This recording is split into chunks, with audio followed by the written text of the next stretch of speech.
beautiful black people, subs. If I got any new ones, let me know. Save these videos, pass them along, because YouTube got a way of blocking. But when you watch my videos, you got to have one of these books, the Constitution. You got to have a study group. You got to have a group of researchers, hood researchers. See, I'm mainly focused to the ghetto. You know, my message is to the ghetto, not to the suburbs, to you brothers and sisters that can afford a device that could get YouTube. I'm not on Facebook and none of the rest of them. I don't want to monetize my channel. I don't beg for money. I don't want you to give me no money. I want you to keep that money, put it in your pocket, because you're going to need it for survival, because they're trying to get rid of all money. Now that's what we're talking about. So I'm getting my information from a brother that was inside a meeting of the white militia, or I guess they call themselves the sovereign or patriots or something like that. And you know, it's black militias, and some of them intertwined with the white militia.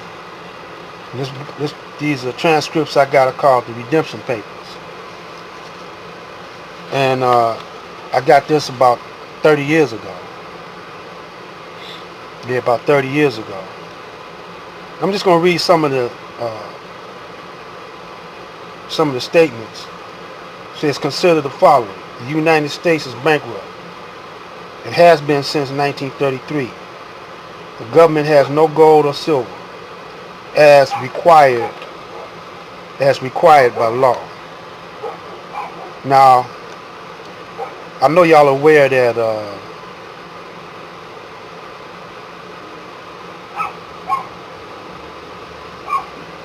of Jekyll's Island. Most of y'all should be aware of that.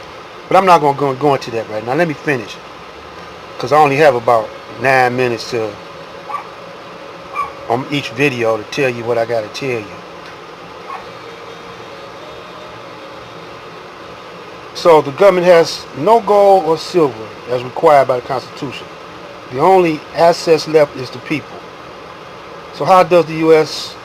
finance its international daily operations? Solution: collateralize the people for credit. How? By registering them in an international commerce and selling bonds on them. The people become the surety on the bonds or the pledge. The assets bonded surety is the energy or the labor of the people, which is payable at some undetermined future date. Thus the people become the utility for the transmission of energy. Result: a very sophisticated form of peonage. And the Constitution does not apply because the government on all levels is thrown into international commerce. The law merchant, now known as the Uniform Commercial Code.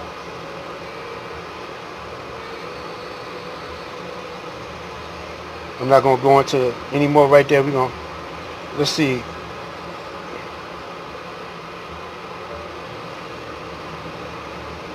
Let's stop it right there. And talk about Andrew Jackson. Y'all know who Jackson was, the president, one of the presidents. It says in 1871, after the Civil War, Congress passed the first act to allow the government to operate as a corporation. This was done under the guise of forming a government for the District of Columbia. The process was completed in 1878 by the final act allowing the U.S. government to act as a corporation, operating in commerce for a profit. This is found in the United States Status at Large, Volume 20, 45th Congress. Okay, you got that? Now, black man, this really don't apply to you. You made it apply to you by wanting to integrate into their system, because you still are a slave, chattel slave. You see what I'm saying? And you bear their names as a brand.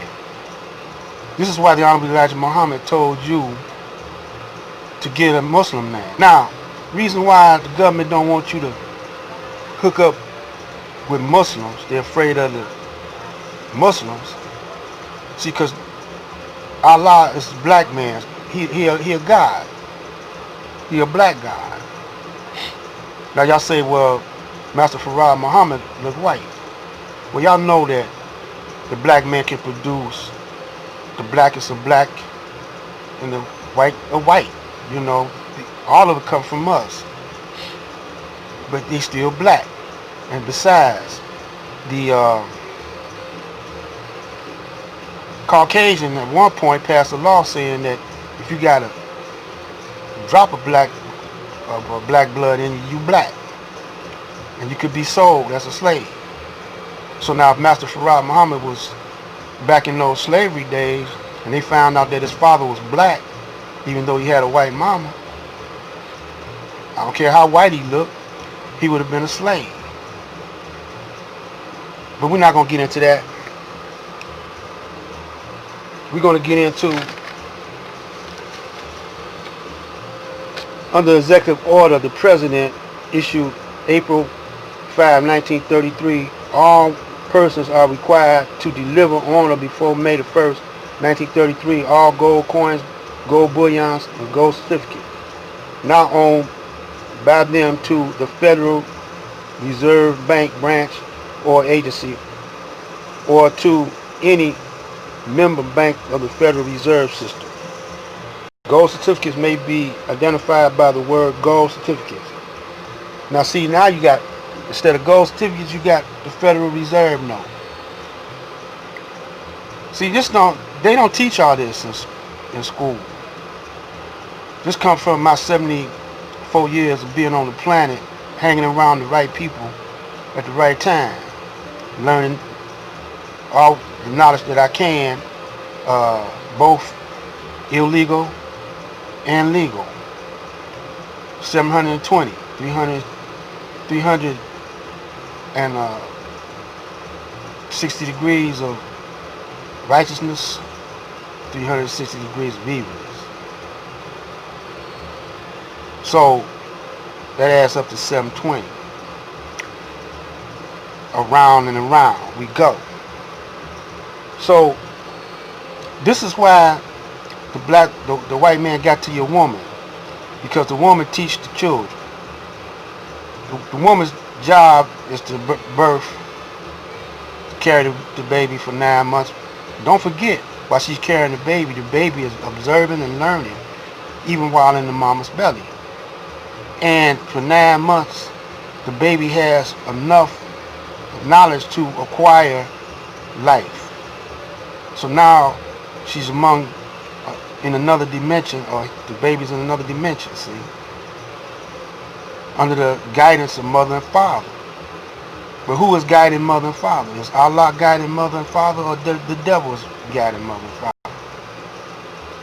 We're over here in the United States, the black man is under the guidance, black man and woman is under the guidance of the devil. And under the leadership of the devil. So every time you vote, you're voting into the system, into deeper and deeper into the devil's mindset, being tricked deeper and deeper to the destruction of yourself. So Islam, given by Master Farad Muhammad, takes you out of that mindset This is why Caucasians don't want you to study the teachings of the Honorable Elijah Muhammad.